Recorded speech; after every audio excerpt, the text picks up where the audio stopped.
Al monte de Jehová me acercaré. Oh, subiré y la zarza encendida encontraré. Conquistaré, la armadura de Saúl me quitaré. Oh, conquistaré, en el nombre de Jehová yo venceré. Escudo bañado en aceite, mis flechas yo voy a volar. Bienvenidos a nuestro segmento En Busca de la Verdad Doctrinal de Iglesia de Cristo, Ministerio Selim Central, Los Ángeles, un oasis para tu vida espiritual, con la cobertura ministerial de nuestro pastor Jorge Fuentes. Estamos localizados en el 8400 Sur Hoover Street, Los Ángeles, California, 90044. Nuestros teléfonos 323-789-1665. Estamos a punto de empezar nuestro segmento en esta mañana, en esta tarde, en esta noche, a la hora que usted nos esté viendo. Es para nosotros un privilegio estar a punto de empezar esta puerta, que es la puerta de Efraín. Estábamos hablando con los hermanos de que esta puerta nos habla de la novia esposa, y quisiéramos pasar los micrófonos al hermano Víctor para que nos dé un poquito más con respecto a esta puerta. Dios les bendiga, hermanos. Es un privilegio estar nuevamente aquí con ustedes en este programa En Busca de la Verdad Doctrinal de Iglesia de Cristo, Ministerio Selim Los Ángeles. Para nosotros es un privilegio continuar con las 12 puertas que dijimos que lo estamos asociando con las puertas de nuestra alma.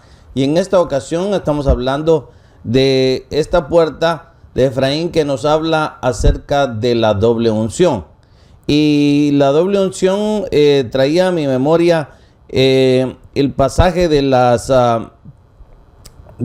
vírgenes, porque mi Señor Jesús lo relaciona. Ustedes saben de que nuestro Señor Jesús usaba mecanismos como lo que son las parábolas, las alegorías, para poder ejemplificar cosas del cielo aquí en la tierra, porque sería muy difícil que Él nos hubiera hablado en términos celestiales y nosotros poderlos entender. Y Él se facilitaba o se ayudaba de las parábolas para podernos explicar.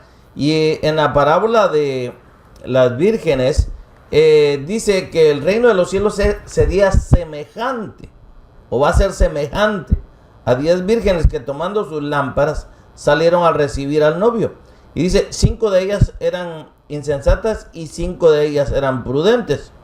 Porque las insensatas, al tomar sus lámparas, no tomaron aceite consigo, pero las prudentes tomaron aceite en sus frascos juntos con sus lámparas. O sea que ellas tenían aceite en sus frascos y en sus lámparas. Y el aceite para nosotros nos ejemplifica de la doble unción, que es lo que hoy con la ayuda del Señor vamos a estar explicando. Amén. Amén. Estábamos hablando con respecto a esta puerta que habla de los frutos. Y aquí volvemos otra vez a Gálatas 5, 22, 23. Hermano Tachito, quisiera que nos explicara un poquito y nos ampliara más de esto.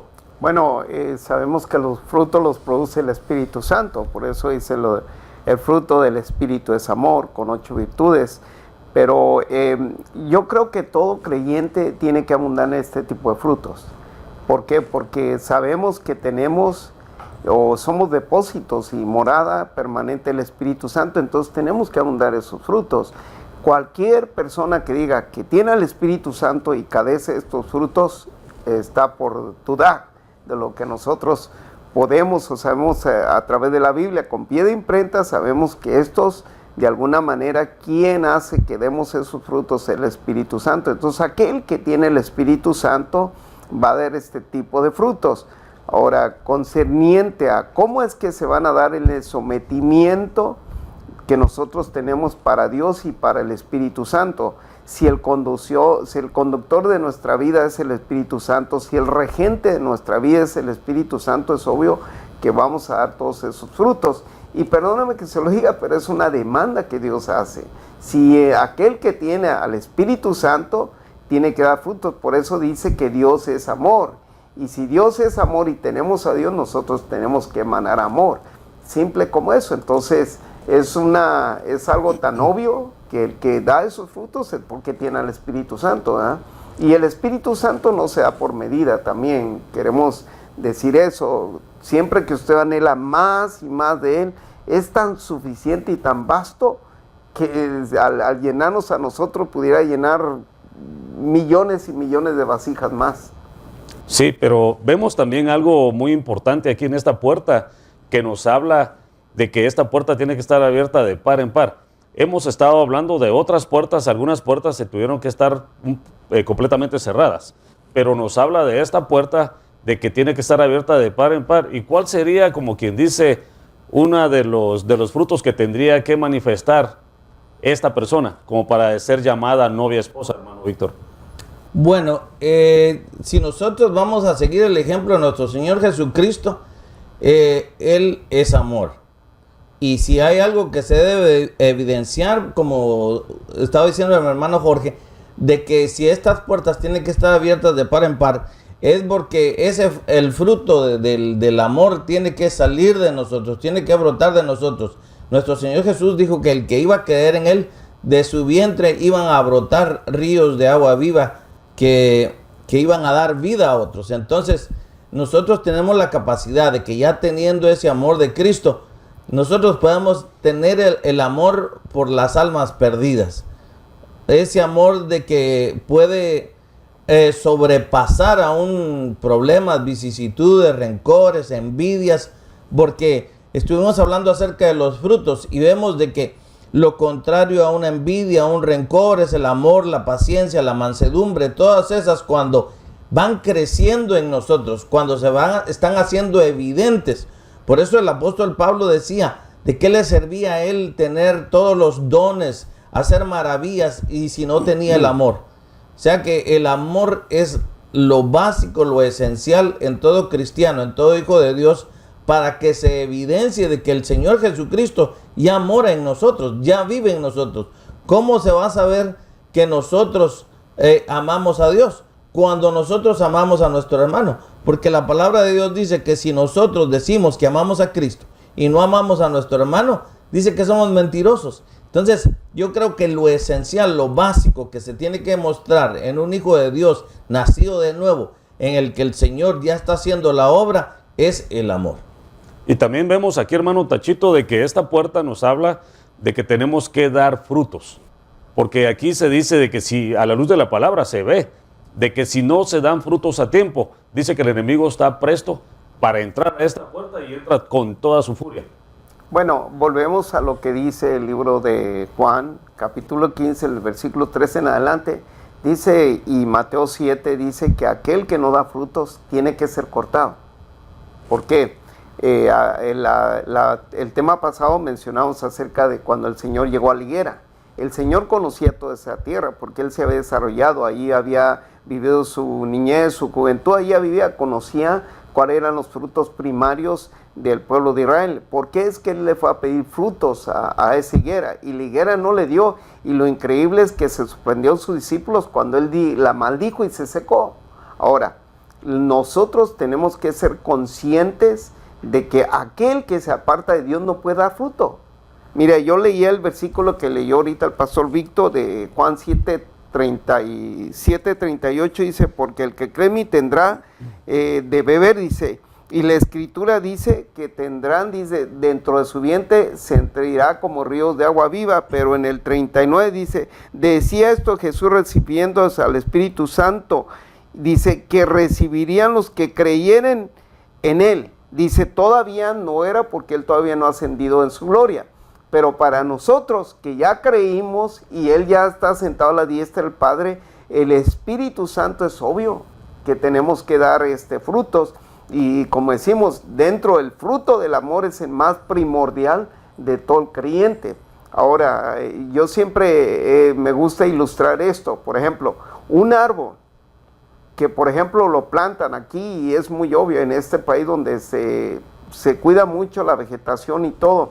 Si un árbol no da fruto o no crece, inmediatamente lo sacan y es repuesto por otro. En otras palabras, si nosotros no damos fruto, tenemos un relevo atrás de nosotros que puede ocupar el lugar. ¿Por qué? Porque es necesario que en el reino de Dios o en la comunidad cristiana todos los árboles, todos los creyentes estemos dando fruto. Es como la oveja que es estéril. Pues ¿para qué está una oveja estéril? Y sabemos que dentro del pueblo de Dios era como una maldición el que era estéril. Por eso es que todas las mujeres eran fructíferas. Y lo podemos ver en los ejemplos, caso de Ana, simplemente Dios abre el viento para que fuera estéril. Entonces no podemos ser árboles estériles, sin fruto. ¿Por qué? Porque van a cortar.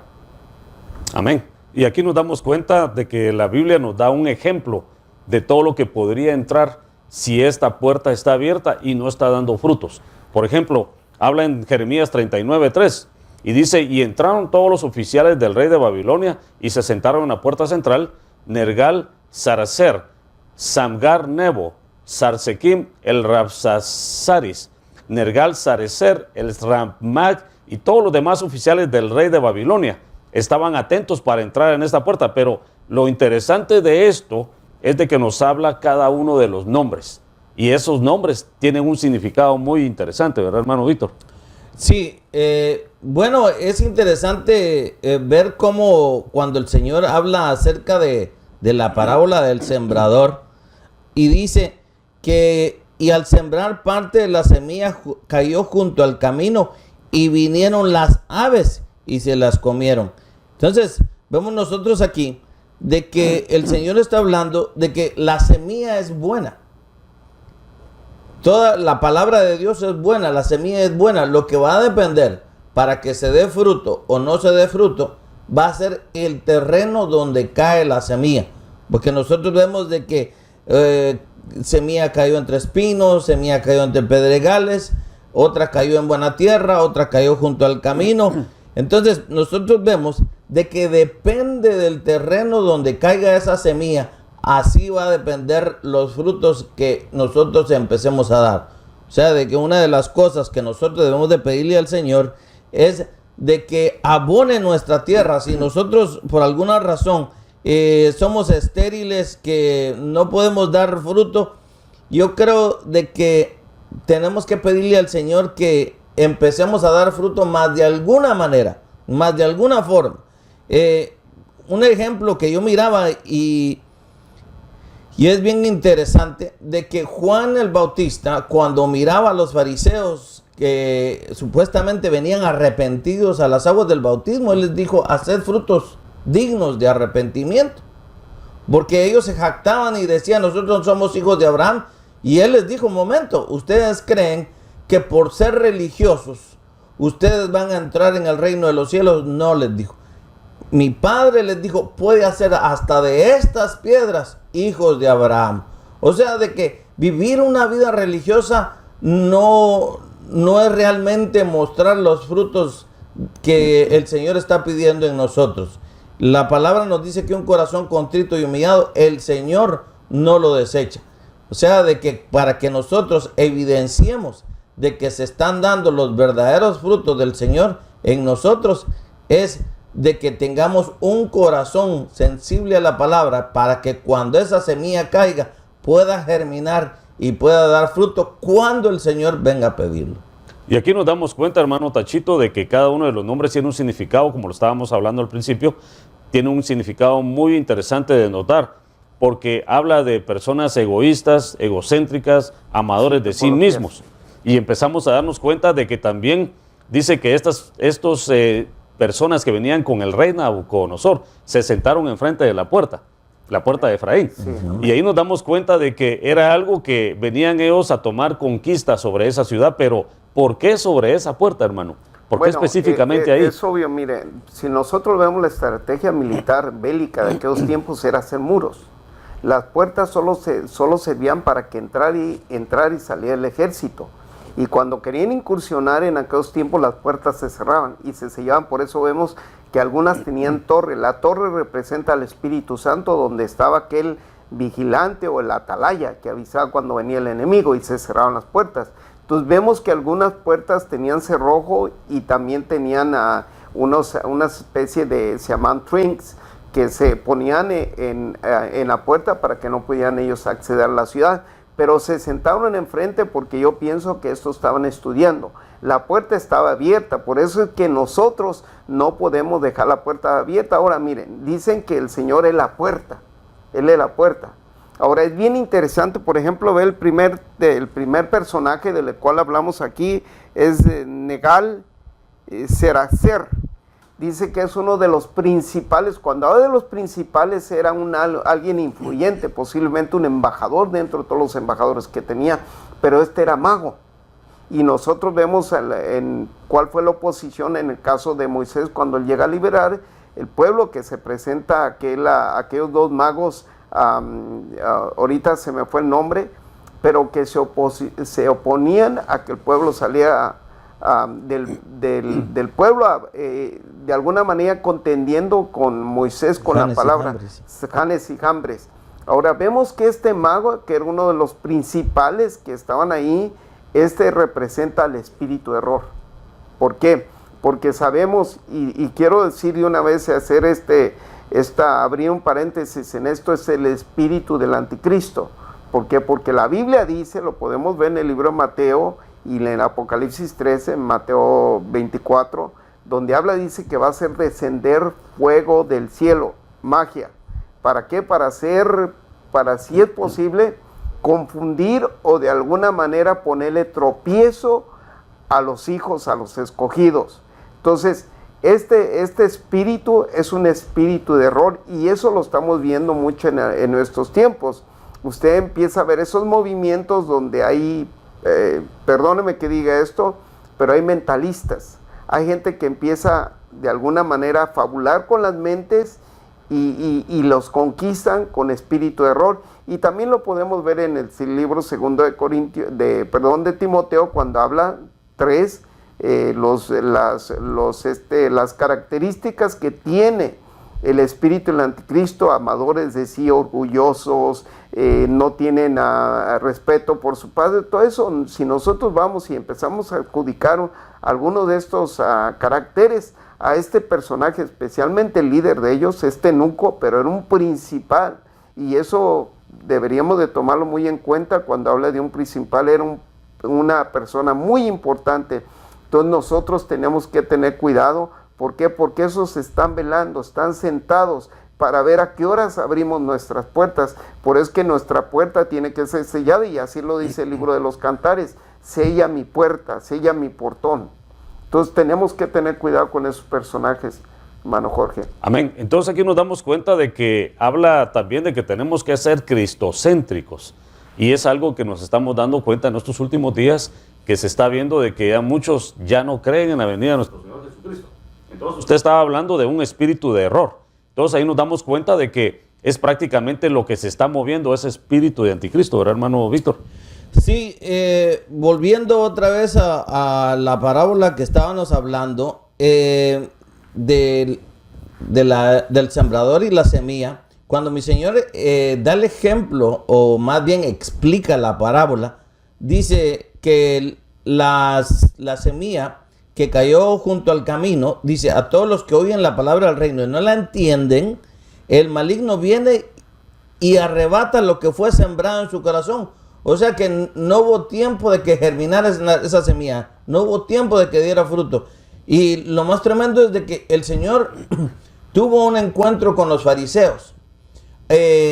Cuando el Señor iba a ejemplificar que Él venía a abrirle los ojos a los ciegos. Había un ciego que Él le iba a devolver la vista. Entonces los fariseos le dicen al Señor: nosotros no somos ciegos. Y el Señor les dice: bueno, si fueran ciegos, entonces su pecado iba a ser perdonado. Pero como dice que ven, su pecado permanece en ustedes. O sea, de que yo creo, como dice el dicho del mundo, no hay peor ciego que el que no quiera ver. Aquel que se le está explicando la palabra de Dios, aquel que está siendo expuesto a las verdades de Dios y no quiere aceptar esas verdades, es un problema, porque entonces va a venir un espíritu de error, un espíritu de engaño, porque la palabra de Dios nos dice: por cuanto no amaron la verdad, Dios va a enviar un espíritu de error para que ya no crean a la verdad, sino que crean a la mentira. Yo creo que ese es un peligro que todo cristiano corre, porque si no amamos la verdad, si no la atesoramos, y si no tenemos esta puerta abierta, y lo más tremendo es de que cuando el enemigo mira de que nosotros no empezamos a dar frutos, corremos el peligro de que pueda entrar. Y eso es algo de que es una alerta para todo cristiano, que nosotros debemos de tener cuidado, de amar la verdad, de atesorar la verdad. Mi Señor Jesús dijo que en esto se iban a conocer sus discípulos, en que iban a amar la verdad. Dice, el que ama mi palabra y la guarda, ese es el que me ama. Y así vamos nosotros a tener certeza de que cuando el Señor venga, se va a poder manifestar a nosotros. Y ahí sí que prácticamente, como lo dice la palabra del Señor, por sus frutos los conoceréis. Y nos damos cuenta de que cuando hace falta uno de esos frutos de Gálatas 5, 22 al 23, nos damos cuenta que viene el enemigo y pone un fruto contrario. Amén. Y eso es, como lo estábamos hablando al principio, un espíritu de error, al principio, ¿verdad? Pero también vemos de que sangar, nebo, significa elevado y orgulloso. Los cristianos debemos ser humildes, pero si no hay humildad, viene el enemigo y pone un espíritu de orgullo. Amén. Hermano, esa es una de las características que tenía Luz Bella, que él era muy orgulloso y se sentía tan grande que quiso elevarse y sentarse en la silla del Padre, en la silla del Señor. Entonces, él dice que en su corazón dijo, me subiré y me sentaré en el trono de Dios. O sea, ese orgullo había. Por eso digo que todo esto que estamos viendo en aras de lo que estamos hablando es que este es el espíritu del anticristo. Es obvio, tenemos que de alguna manera matizar qué es lo que estamos viendo para que los hermanos que están escuchando allá entiendan de qué estamos hablando. Por ejemplo, se mencionó lo del capítulo 25 de Mateo, de las 10 vírgenes. Fíjense, entiendan esto, eran 10 vírgenes. No estamos hablando que eran concubinas, eran vírgenes que estaban a la espera de que el novio llegara en su proceso, en su caminar. Y vemos aquí las dos unciones, la que tenían unción, se sentían autosuficientes, ellas eran orgullosas, que eran las fatuas, las necias, que dijeron, no, pues aquí esperamos, son los que tienen por tardanza la venida del Señor. Pero las otras 5, que eran prudentes, tenían doble unción de aceite, o sea, tenían aceite extra. Porque cuando se empezó a proclamar que venía el novio, ¿qué fue lo que hicieron? Cambio de aceite a las lámparas. Y salieron al encuentro. Y eso es lo increíble, el salir al encuentro, cuando empezaron a ver que todos empezaron a proclamar, ahí viene el novio. Ellas salieron porque tenían la doble unción, porque la doble unción les alcanzó para ver ese acontecimiento. Ahora, si nos vamos a 2 Corintios capítulo 3, versículo 6, vemos que los que tienen la palabra, o los ministros que tienen el espíritu, que tienen la doble unción, dice que esa palabra va a vivificar, va a ser. Entonces, ¿cuál es el fruto que nosotros podemos dar? Estando viéndolo desde el punto de vista de la temática que estamos tocando ahora, es que nosotros, nuestro fruto, el primer fruto que tenemos que ver es la evidencia del Espíritu Santo en nosotros. ¿Por qué? Porque cuando usted tiene la evidencia del Espíritu Santo, usted vive, en primer lugar, se consagra. Segundo lugar, se santifica para el Señor. ¿Por qué? Por lo que dice Hebreos 12, 14. Seguir la paz y la santidad. Y siempre lo digo, el seguir la paz y la santidad, sin la cual nadie verá al Señor. Pero seguir la paz con el Padre, con el Hijo y con el Espíritu Santo. Y la santidad, que es la que nos va a llevar a ver al Señor. Entonces, el fruto primero del Espíritu para mí es consagración. Segundo fruto, santidad. Pero es más importante la santidad que la consagración, porque una no lleva a la otra. Sin la cual nadie verá al Señor. Nadie verá al Señor, nadie. Amén. Y quisiéramos hacer un pequeño paréntesis para invitarte a ti que nos estás sintonizando, que nos estás viendo, si quieres aceptar a Cristo como tu Señor y Salvador, y aquellas personas que de alguna manera se apartaron del caminar y quieren reconciliar en esta hora, quisiéramos hacer la oración de fe para que usted tenga un encuentro con su Señor. Así como lo tuvimos nosotros un día, te queremos dar de gracia lo que por gracia nosotros recibimos. Y por eso le vamos a pedir al hermano Víctor Azurdia, anciano de esta congregación, que nos guíe en palabras de oración. Amén. Si el Señor está tocando a la puerta de tu corazón, si tú hoy quieres dar ese paso de fe para empezar una vida nueva, no importa cuán oscuro haya sido tu pasado, no importa qué tan bajo hayas caído en el pecado, la sangre de Cristo es poderosa para limpiarte y lavarte de todo pecado, de toda inmundicia. Estuvimos hablando de que si nosotros no aceptamos la verdad hoy, que es Cristo, puede venir el espíritu de error y engañar a muchos, y va a venir. De cierto que va a venir ese espíritu de engaño a todos aquellos que no quisieron abrir su corazón al Señor Jesús. Por eso, si el Señor hoy te está motivando a que abras tu corazón, no lo rechaces. Repite conmigo esta oración. Señor Jesús, Padre Santo de la gloria, reconozco que soy pecador. Cristo Jesús, te pedimos, Señor, Reconozco que he fallado. Te pido perdón. Me arrepiento de mis pecados. Te pido perdón. Abro las puertas de mi corazón. Te invito a que vengas hoy a morar a mi vida. Espíritu Santo, te invito a que vengas hoy a mi vida. Te recibo como mi Señor y como mi Salvador. Gracias por haber muerto en la cruz del Calvario por mis pecados. Amén y amén.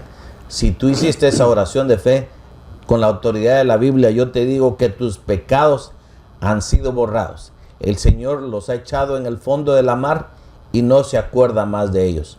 Es más, tu nombre hoy ha sido inscrito en el libro de la vida y nadie lo puede borrar de ahí. Aunque la muerte física te alcanzara, tú abrirás los ojos del otro lado en la presencia del Señor. Nuestro hermano Jorge te va a estar dando información cómo nosotros te podemos dar seguimiento a este paso tan importante. Yo diría el más importante de tu vida. Amén. Bendito sea el Señor. Felicidades a aquellas personas que aceptaron a Cristo como su Señor y Salvador. Marcos 16 lo aclara, dice, el que crea y sea bautizado será salvo, pero el que no crea será condenado. Tú ya confesaste a Cristo como tu Señor y Salvador. Ahora el próximo paso de obediencia es el bautismo en agua, que es la primera administración a tu alma. Dice Juan 3:3, en verdad te digo que el que no nace de nuevo no puede ver el reino de Dios. Y Juan 3:5 dice, respondiendo Jesús, en verdad te digo, el que no nace de agua y del Espíritu no puede entrar en el reino de Dios. Una cosa es ver el reino de Dios, otra cosa es entrar a él. Ahora te invitamos a que tú entres a través de la primera administración a tu alma, el bautismo en agua. Llámanos para darte más seguimiento, para contestar toda pregunta que tú tengas al 323-789-1665. Gracias por tu sintonía. Este ha sido nuestro segmento En Busca de la Verdad Doctrinal de Iglesia de Cristo, Ministerio Selim Central, Los Ángeles. Un oasis para tu vida espiritual. Al monte de Jehová me acercaré, subiré y la zarza encendida encontraré. Conquistaré, la armadura de Saúl me quitaré. Conquistaré, en el nombre de Jehová yo venceré. Escudo bañado en aceite, mis flechas yo voy a poner.